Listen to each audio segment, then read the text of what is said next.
After becoming captain to the frontier, we learn bits and pieces about the history of the settled systems from various characters while playing the game. Every now and then we'll pick up a book that tells us more about the settled systems' history.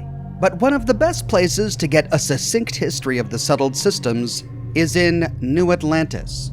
If, after visiting Mast, we work with Commander Twala to join the UC Vanguard, we take an elevator down to the Vanguard Orientation Hall. After signing an enlistment agreement, which thankfully to my knowledge doesn't lock us out of other important faction decisions later, we open a door to the Orientation Hall.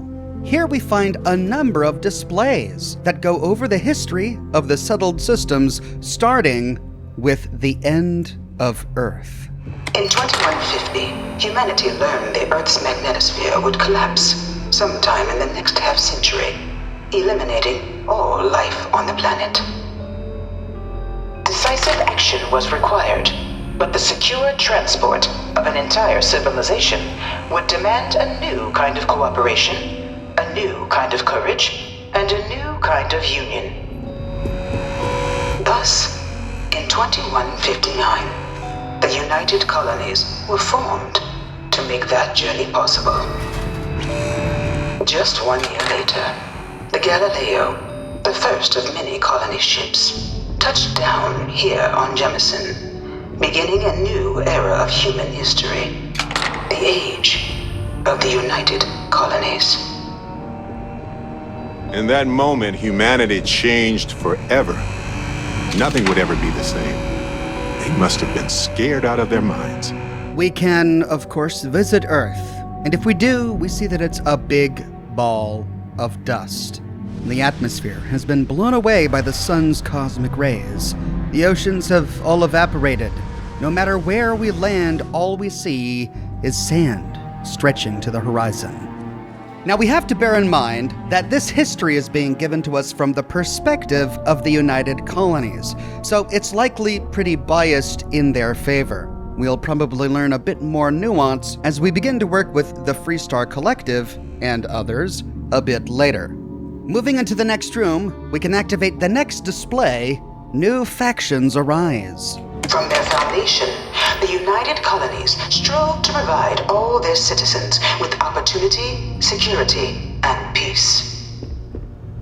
But there were those among the UC that still wanted something more: independence. So in 2161, the UC issued the Centaurus Proclamation, granting UC citizens the right to settle distant worlds and form their own sovereign powers. It wasn't long before the first new faction, the Freestar Collective, was formally organized in 2188, later followed by House Varun, revealing themselves to the universe in 2230. Well, this is certainly an interpretation. Seems like Barrett here is sitting on some info that he's not ready to share with us just yet.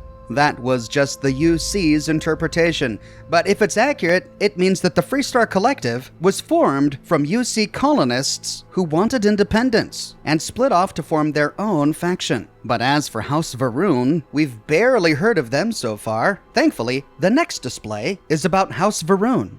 It was only in 2230 that the faction known as House Varun first made contact with the rest of the settled systems. Founded by the passengers of a colony ship that had left New Atlantis and disappeared 4 decades earlier, House Varun was a faction unlike any other. A theocracy dedicated wholly to the beliefs of its isolationist founder, Janan Varun. House Varun initially made overtures of peace towards the rest of the settled systems. They claimed their only intention was to spread the word of their god, the Great Serpent. But none could have guessed that this worship might take the form of a bloody war, the Serpent's Crusade. Really? None would have guessed, huh? A religion that worships the Great Serpent? And no one had the idea that they might be kinda bad? Well, perhaps by this time, Judeo-Christian influence had diminished enough to the point where serpents weren't necessarily connected to evil. You can tell by the tone of the voice of the narrator here that the UC, to this day, holds House Va'ruun in contempt. Even their armor and clothing looks evil. What a fascinating faction, can't wait to meet them. But it's good to know where they came from. All three factions originated from Earth. They were all part of the United Colonies until the United Colonies allowed anyone who wanted to leave and form their own societies. One of the ships that wanted to leave got lost and became House Va'ruun. All of the others formed the Freestar Collective. Next, we can learn more about the Freestar Collective. The Freestar Collective was initially founded in 2188, when the citizens of Aquila banded together with the pleasure city of Neon in mutual defense. But in 2194, after the deployment of a UC medical star station in orbit around their world, the citizens of Narion also requested to join the collective. The resulting rise in tensions between the Freestar Collective and UC culminated in the settled system's first intergalactic conflict, the Narion War. Despite a decisive victory by the UC, the colonies permitted the citizens of Narion to join the collective, forming the basis for the fiercely independent union that persists to this day. I wonder exactly how decisive this victory was by the UC. I mean, the entire reason that they went to war was to keep Narion from joining the collective. The UC has a decisive victory and wins the war, but still capitulates and allows Narion to join the collective? Either we're not getting the whole story, or this account is really biased, because otherwise, this doesn't make any sense. If you win a war, you don't give concessions to the loser. Next, we find an info kiosk, where we can learn a little bit more about the Narion War. Beginning in 2196, the Narion War, humanity's first large-scale conflict among the stars, is remembered as a defining moment for the settled systems. As the first major conflict to make extensive use of grav-jump-enabled ships, the Narion War was less defined by key space battles and more by an extended cat-and-mouse interplay between the two powers, as the well-armed and professional UC Navy tried again and again to pin down the piecemeal but savvy Freestar fleet. Unable to strike the killing blow, the UC resorted to ever more severe tactics to try and drive the collective to capitulate, but without success. In fact, after many long years of war with little to show for it, even the populace of the UC itself began to turn against the cause, with protests roiling even New Atlantis, the citizenry demanding the war finally come to a humane close. So, when at long last the final blow was struck, with the UC Navy finally cornering and obliterating the Freestar fleet in 2216, it was a hollow victory.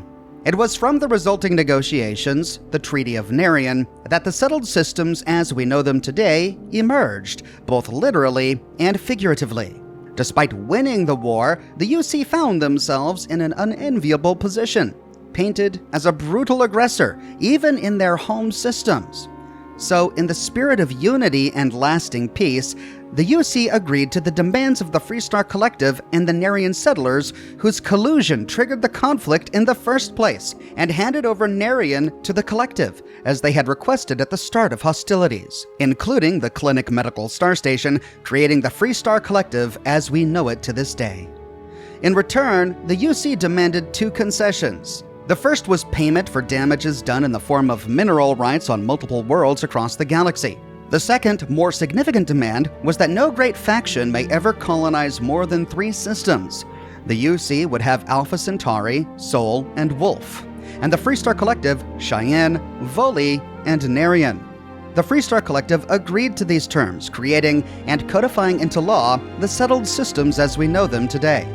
The Treaty of Narion has since become the foundation of all contemporary political relations, and its only official violation, the cause of the galaxy's greatest conflict, the Colony War. To learn more about the Colony War, please proceed to the Conflict Among the Stars mural.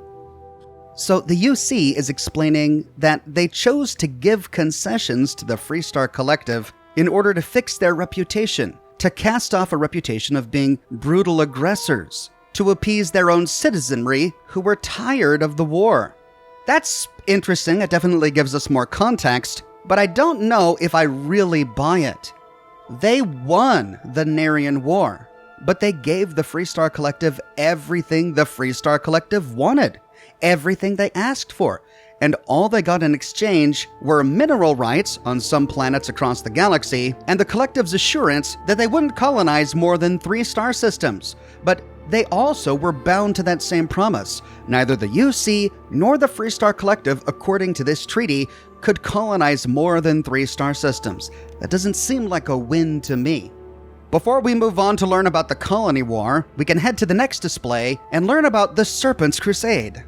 Beginning in 2240, House Varun forces declared all-out war on the rest of human civilization, initiating the Serpent's Crusade.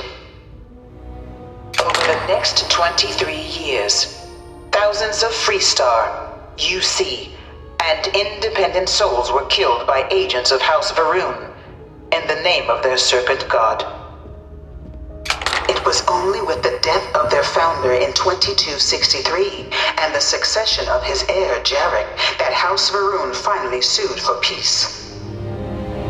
There remains, however, select members of House Varun who refuse to recognize the cessation of hostilities their leaders established.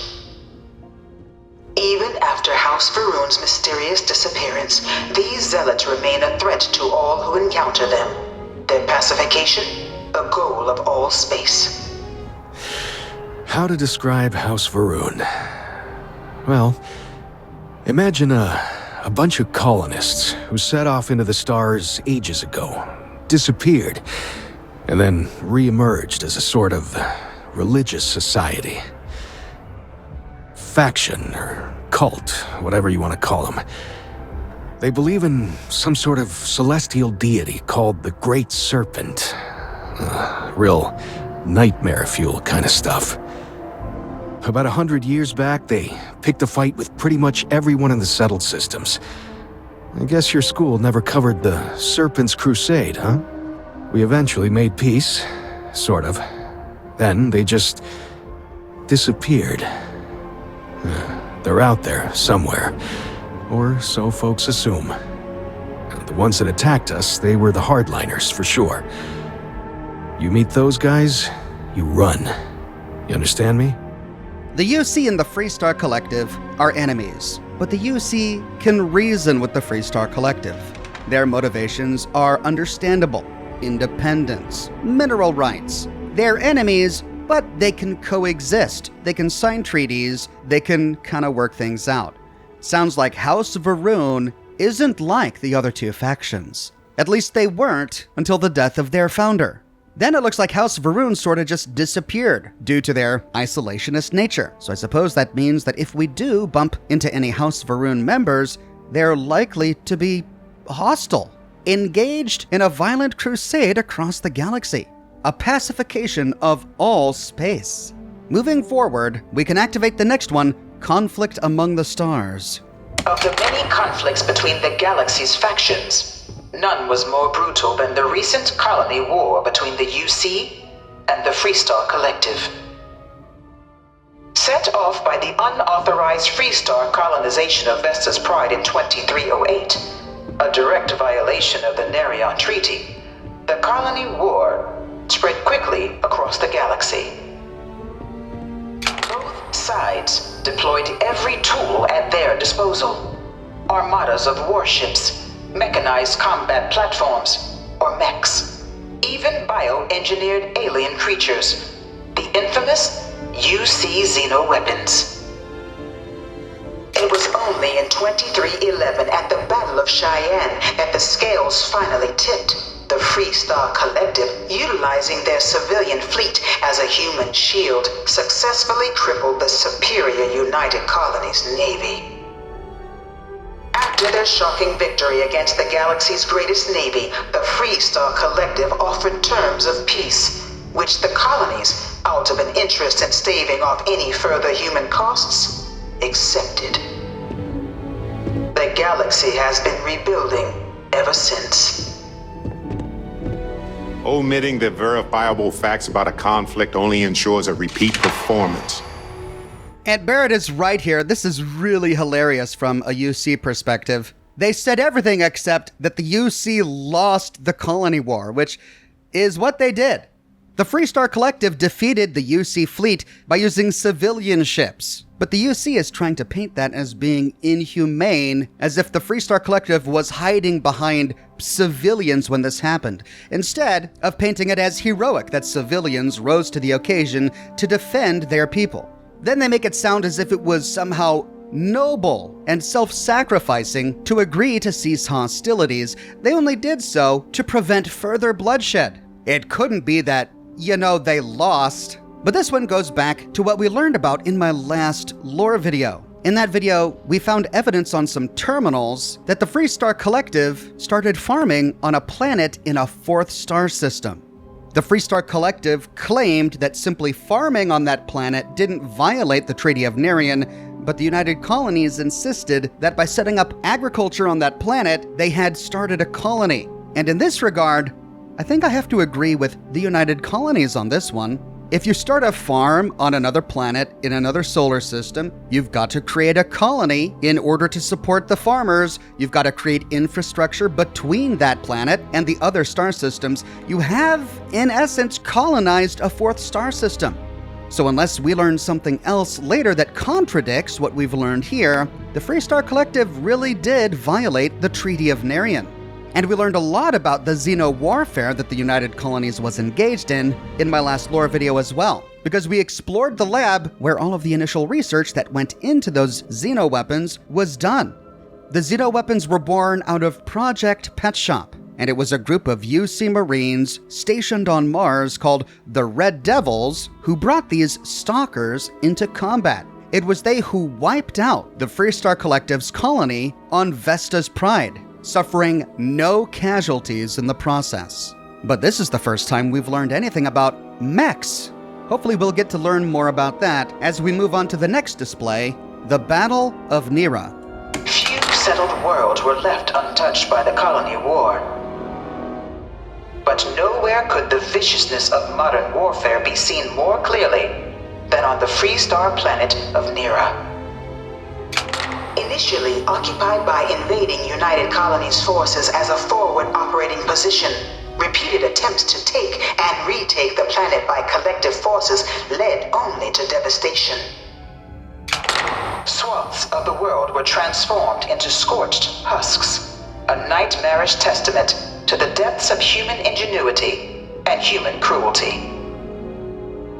And today, Nira remains a continuing reminder to the horrors of unfettered war. Here the UC blames the devastation of Nira on the Freestar Collective. The UC only occupied the planet as a forward operating position, but it was the Freestar Collective that tried to take and retake the planet that led to the devastation. Their bias is clearly on display here, but at least they end by admitting that what happened on Nira was nightmarish human cruelty. Nearby, we see one of the mechs that we learned about in a previous slide, and we see the Freestar Collective insignia on the wall behind it. This leads us to believe that during the war, the Freestar Collective used mechs in combat, and the United Colonies used Xeno warfare. Nearby, we find a monster. I can't stop staring at it. A real terramorph. So this is a terramorph. We learned about terramorphs in my last video on Project Pet Shop. The United Colonies tried to use their NCIs to mind control terramorphs, but the terramorph proved to be too violent and too smart, which led to the destruction of Project Pet Shop. Terramorphs are too mean, too smart, too hungry to be used in combat. Trust us, we tried. Next, we can activate the Terror of Londinion. In the midst of the colony war, a different kind of tragedy struck the UC city of Londinion.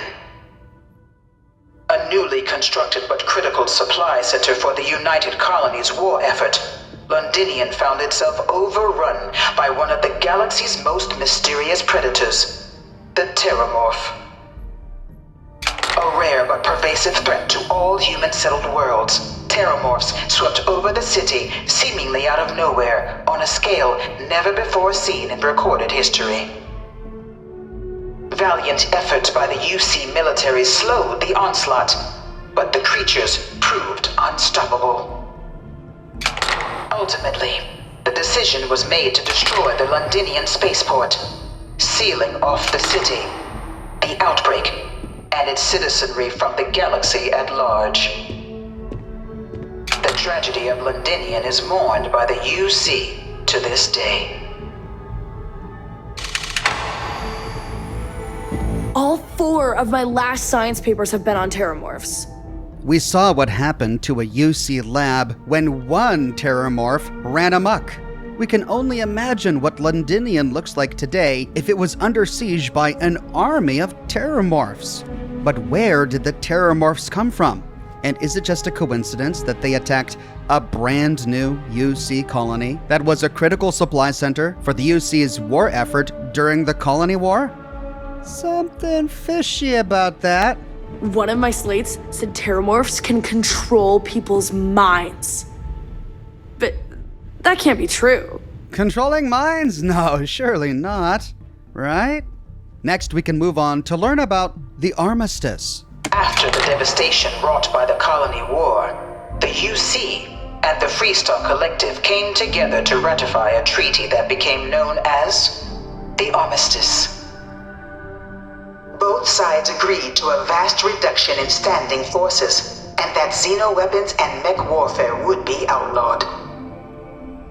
All related research was sealed away, accessible only in cases of dire emergency. But the Collective had another demand, that the active commanders of the UC military stand trial for their actions. The United Colonies, in the interest of peace and galactic security, agreed.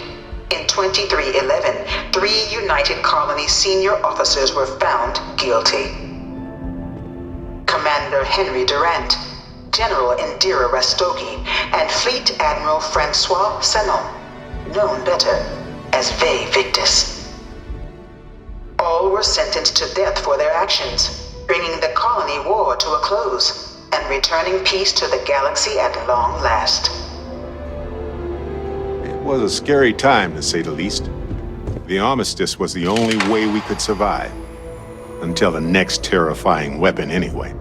This is really interesting, not for what it tells us, but for what it doesn't tell us. The Freestar Collective demanded that the active commanders of the United Colonies stand trial for their actions. But what were their actions? The United Colonies agreed that they stand trial and found them guilty. Okay, but guilty of what?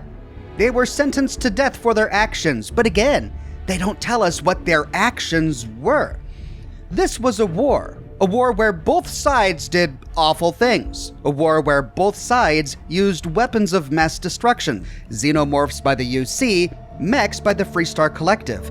But it was only 3 UC commanders who were executed for it? Why is it that the Freestar Collective got to have 3 UC commanders executed, but the UC didn't have any Freestar commanders executed? Did the Freestar Collective not do any atrocities? But if the UC commanders did, what atrocities were they? It's interesting that the UC itself isn't giving us this information. If the commanders didn't do anything atrocious and were simply used as a scapegoat to make everybody feel better, you'd think they'd at least give us a hint about that here. But they don't. So what was it those 3 commanders did? Next, we find an armor display, and there's a small plaque on the wall behind them. UC military fatigues to the left, Freestar Collective fatigues to the right. Using photo mode to zoom in, we can read, by order of Armistice Article 13-61A, there shall be established a central archive guarded by 3 parties, the Freestar Collective, House Varun, and the United Colonies, for the collection and protection of all knowledge, research, and documentation depicting, describing, or in any way related to technologies and mechanisms banned by this armistice. It shall be governed by the following laws. 1. Access to all information in this archive will be mutually managed by all 3 parties. Access is only permitted by unanimous agreement of authorized factional representatives. 2, the facility will be under the direct control of no sovereign faction, with no single party permitted to overrule the others. All decisions regarding matters pertaining to the archives must be unanimous.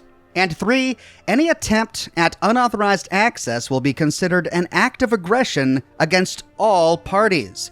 Each party commits to defend the others against any such attempts. Wait a minute, why did House Va'ruun get a say in this armistice? The war was between the UC and the Freestar Collective. So far, we haven't seen anything that has led us to believe that House Va'ruun played any part in it, and yet they were part of the armistice, and their representatives are equally tasked with guarding this archive. I suppose we can presume that because House Va'ruun was aggressive and warlike in the past, and they currently have fanatics out there killing people, UC and Freestar wanted House Va'ruun involved in the armistice, and perhaps we can presume that House Va'ruun, seeing the powerful technologies of mech warfare and xeno warfare, decided that it was within their best interests to sign the armistice, to make sure that those technologies were never used against them. Continuing forward, we can activate the next display, The Vanguard is Born. It was into this new world that the Vanguard was born. An official branch of the UC Navy, the Vanguard is the United Colonies Volunteer Fleet, serving a myriad of security, logistical, and reconnaissance roles. And after a sufficient length of service, UC citizenship is guaranteed to every Vanguard member. Open to all captains, regardless of origin, the Vanguard is leading the charge to protect and support the citizens of the United Colonies, wherever in the galaxy they may be. Interesting. So, according to this, it sounds like potentially members of the Freestar Collective could have dual citizenship. If it's open to all captains, regardless of origin, then a Freestar Collective captain could try to join the Vanguard. And if he does, he can get citizenship with the UC, becoming a dual citizen. I think this is actually really clever on the behalf of the United Colonies, because before you can become a UC citizen, you kind of have to earn it.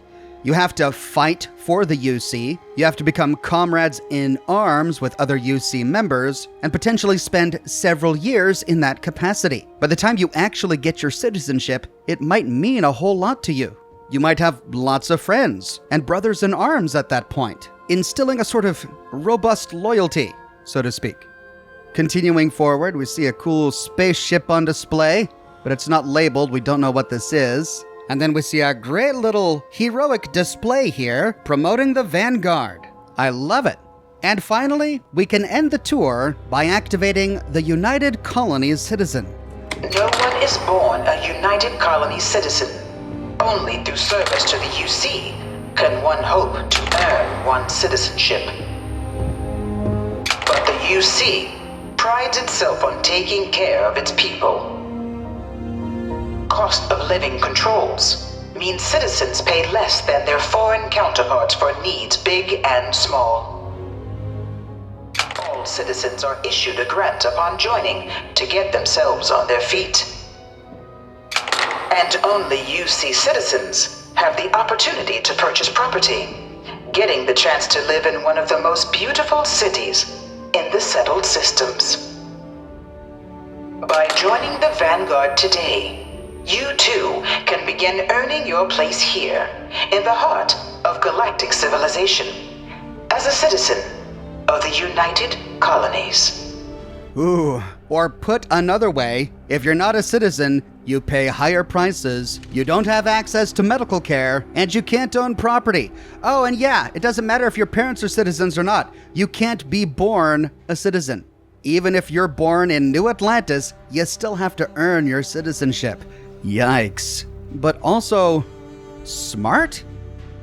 Well, we've certainly learned that there are good reasons to join the Vanguard. Whether or not we side with the UC, the Freestar Collective, or House Va'ruun, we should join the Vanguard just so that we can get that UC citizenship. That's all the history we've learned so far, but I'm sure we'll be able to fill in the gaps and answer many of our tough questions as we explore the settled systems. If you don't want to miss any of that, be sure to subscribe and to hit that bell notification button.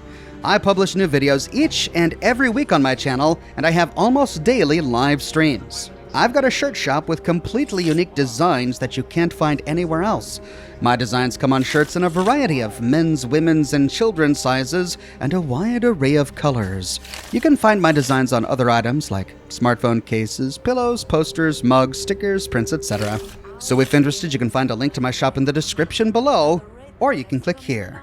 If you like what I do, and you want to support me in a different way, consider becoming a patron on Patreon or a member here on YouTube. YouTube members get little badges that appear next to their names in the comment sections of my videos, and access to ox emojis that they can use in my video comments and in the live chats of my live streams. But more than anything, I'm just so glad you're here watching this video with me today. Thank you so much for watching, and I'll see you soon with more Starfield lore.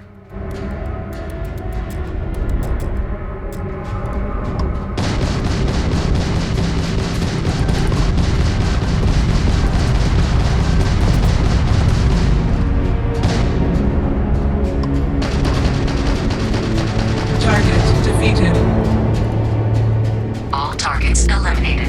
Progress recorded. Tier 1 reached. Initiating Tier 2.